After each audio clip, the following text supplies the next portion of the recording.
আসসালামু আলাইকুম রহমতুল্লাহ। প্রিয় ভিউয়ার্স, কেমন আছেন সবাই? আশা করি আল্লাহর রহমতে সবাই ভালো আছেন।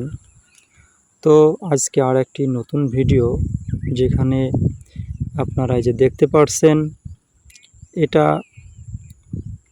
খুলনা জেলার তেরখাদা উপজেলার ভিতরে একটি নদী, যার নাম 18 বাঁকি নদী। এই নদীটি অনেক বড় নদী ছিল, অনেক বিশাল বড় নদী।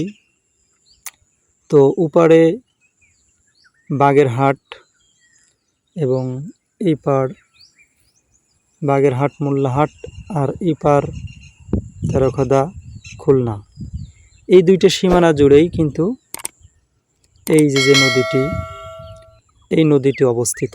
এটার নাম 18 বাঁকি নদী। তো আপনারা দেখুন এই যে নদীটি, এটা কিন্তু আগের সেই নদী না। এখন নতুন করে বিগত 7-8 বছর আগে সরকার এই নদীটি খনন করেছিল। তো এই নদীতে ভালো করে মানুষ গোসল করতে পারে না, বা ভালো করে নদীর পানি ব্যবহার করতে পারে না। তার কারণ হলো, দেখুন এই নদীতে কি পরিমাণ কচুরিপানা।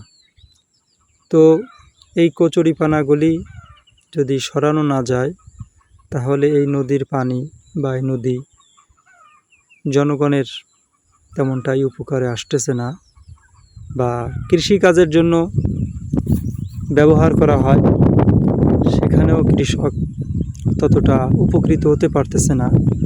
তো আমি দেশ ও জনগণের প্রতি আহ্বান জানাই, বা তেরখাদা উপজেলা নির্বাহী অফিসারের দৃষ্টি আকর্ষণ করছি, যদি স্যার মহোদয় এই নদীটির এই কচুরিপানার একটি ব্যবস্থা নেন, তাহলে গ্রামবাসী, তেরখাদা মোল্লাহাট সীমানা জুড়ে যে সমস্ত গ্রামবাসীরা বসবাস করছে, তাদের জন্য খুবই উপকৃত হবে, এবং তারা কৃষিকাজের জন্য এই নদীর পানি ব্যবহার করতে পারবে।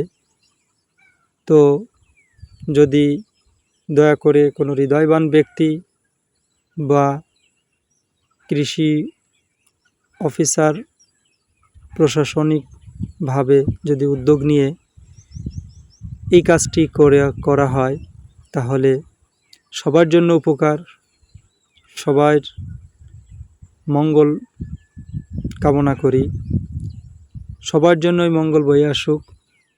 তো আমি এখান দিয়ে যাচ্ছিলাম, তো আমি নদীটি দেখে আমি